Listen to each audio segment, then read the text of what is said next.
Hi, so I'm Danny Bates, and we'll be talking about the respiratory system in the elderly.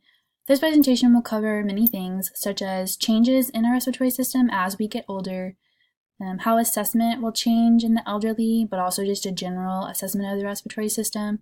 We'll go over diseases of the respiratory system, like COPD and pneumonia, and then we'll talk about how to educate your patient about how to better equip themselves with ways to prevent respiratory system infections, or how to cope with the ones that they already have. So let's move straight into it. We'll go into the changes as we age. Your lungs actually mature when you're 20, and then they decline from there. So we have the best lung capacity right now than we'll ever have for the rest of our life. Our lungs lose elasticity as we age, and it goes hand in hand with also ineffective gas exchange. Also increased resistance to airflow. And I'll touch on these topics in the coming slides. So toxins are a huge problem with our lungs because obviously everything we breathe in can go straight to our lungs. This is environmental toxins such as air pollution, when you're walking outside and cars are driving by. Also, respiratory infections are considered toxins to our lungs. The most important to me, however, would be smoking. It is the most preventable toxin to our lung, but yet it can be the most deadly, and we see it most often in the hospitals. Let's move on to capacity. Our lung capacity decreases as we age, and breathing mechanism problems can occur due to the limitations in our chest wall movement, which goes back to the elasticity before, and our decreases in lung elasticity. So once again, touching on that, the fat content in our lungs decreases, and this causes breathing muscle strengthen to weaken. So the strength of our breaths are no longer as good as they were before. The pleural elasticity and the fibers in our lungs, they actually decrease in length and in diameter. This causes further weakening of the lungs contractility, and the lungs can become stretched out over time because of this. The limitations in our respiratory airflow, this leads to a higher occurrence of things like air trapping and hyperventilation. The reduced rates of FEV1 and FEV1 FVC increases lead to increases in residual volume and functional residual volume. So as you can see, as we age, our lungs just get worse over time. So we really need to be taking care of what we're doing at this age to prevent further complications as we get older, because this stuff is just going to happen with normal lungs, but diseased lungs, all of this will happen much more severely. So going to our assessment, in the elderly, you really want to focus on gas exchange. You want to know their health history and their family history, and I'll touch on these in the next slides. So with an objective assessment, obviously you want to do your vital signs, which you want to get your oxygen saturation, see if they're having any sputum production, and you might want to get a sample of that if they are, and you want to know their respiratory rate. And then you move into subjective data, which of course is from the patient's own mouth. You can ask them if they've had any shortness of breath or dyspnea. You want to ask how their quality of life is, their functional status, how much they can and cannot do, and if they're having any coughing at home. So the family history is also very important because they could have a family history of things like congestive heart failure or a family history of lung cancer. And you want to know these things so that you can put together their symptoms and see if they might be hereditary, what they are having. You want to know their past medical history because just like I mentioned with the family history, they could be leaving out very important information that they have congestive heart failure, but to them, it only concerns their heart, it doesn't concern their lungs, when in fact, it really does. You want to know their symptoms too, because they could just be saying, I'm having shortness of breath, but is it cardiac, is it lungs, is it asthma, is it pneumonia? You really want to get a full history of their symptoms that they've been having to know exactly what's happening with them. So let's move on to our physical assessment. You want to look at their body shape. Normal adult thorax is wider than it is deeper. However, in older adults, they could have developed barrel chest or kyphosis from things like COPD. Their respirations and use of accessory muscles. This is important. The respirations, you want them to have 12 to 24 breaths per minute. And then look at them. Are they leaning over to breathe? Are they mouth breathing? Just see how they're being able to get their breath in. And then ask them, can you walk around the block without getting out of breath? How much activity can you do before your shortness of breath is overwhelming?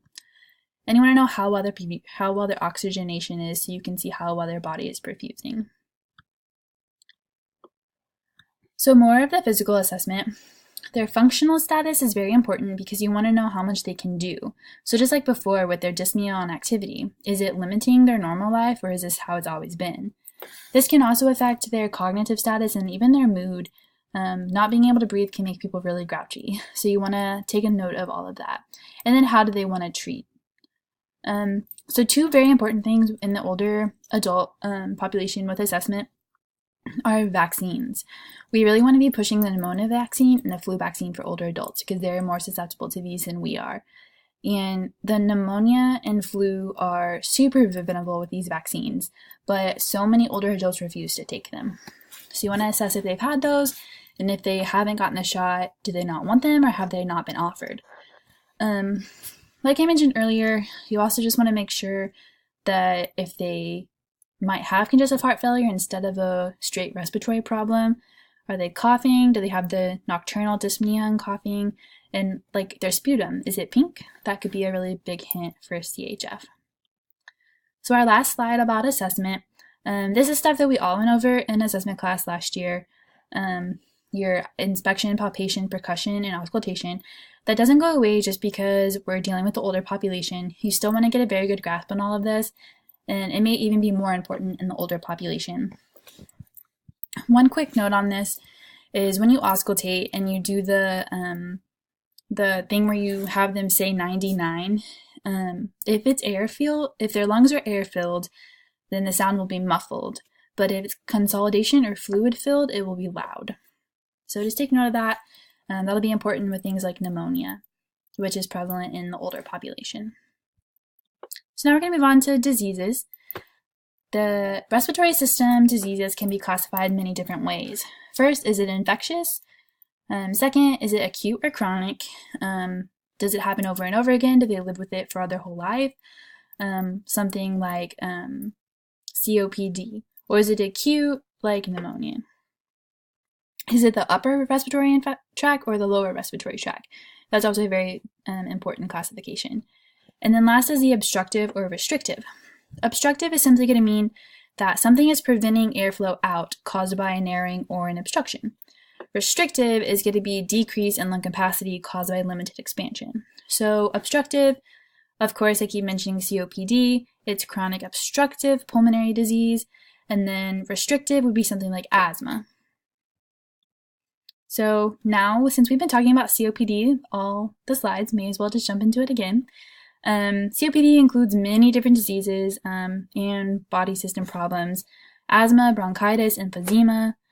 As you can see on the side, even though these are both considered COPD, they have different pathophysiologies. Chronic bronchitis is just going to be inflammation and excess mucus, whereas emphysema is alveolar membranes are breaking down, so there's not as much surface area in the lungs. And COPD is the third leading cause of death for males and females. And then signs and symptoms. So because COPD encompasses so many different problems, you just really need to know that they are the signs and symptoms are changed based on what they have. For example, emphysema. I know we've heard the pink versus blue, like in patho. Emphysema is going to be the ones who appear pink because they're able to get enough oxygen and they have very little sputum. The blue bloaters are going to be the chronic bronchitis because they cannot get enough oxygen. They have frequent coughing and chronic sputum. So, and then exacerbations. These people will have acute episodes. They will have periods of worsening dyspnea, increased volume, change in sputum color, and then they'll go through periods of good and bad. And each period of good and each period of bad may come with some changes like medication changes, needing to add or stop oxygen use, things like that. So let's move on to pneumonia. Like talked about in the other slides, it can be bacterial or viral, so it's really important to know which one you're dealing with here. It's a lower respiratory tract infection, and As you can see in the picture, normal air sacs are air, and then pneumonia, you'll have them filled with fluid. So comorbid conditions and risk factors, things like alcoholism, asthma, COPD, heart disease, in communal settings like nursing homes and hospitals all lead to pneumonia. And then if any of these risk factors, like worsening health, you have a high respiratory rate, you're over 50 years old, you have the male gender, or you're living in a nursing home, these all severely increase your risk for having pneumonia. And pneumonia can be a secondary infection, so you can have something else completely going on, but you can still get pneumonia as a secondary infection, which can actually turn into the main problem. Your signs and symptoms: a normal person with pneumonia will have cough, fatigue, dyspnea, and may be attributed to COPD. But older adults, you want to watch for falling, their mental status change, confusion, general deterioration, weakness, and anorexia. And you really, really, really want to push that pneumonia vaccine. So let's move to education, our last slide. You want to really, even if they already have a disease, you really just need to focus on palliative goals and stabilization. It won't go away, but you can reduce hospital visits, which can help them overall. Quit smoking. Eat smaller meals, drink plenty of fluids. This helps thin some secretions. You want to make sure that you're instructing them on their medication use and adherence to their medicine.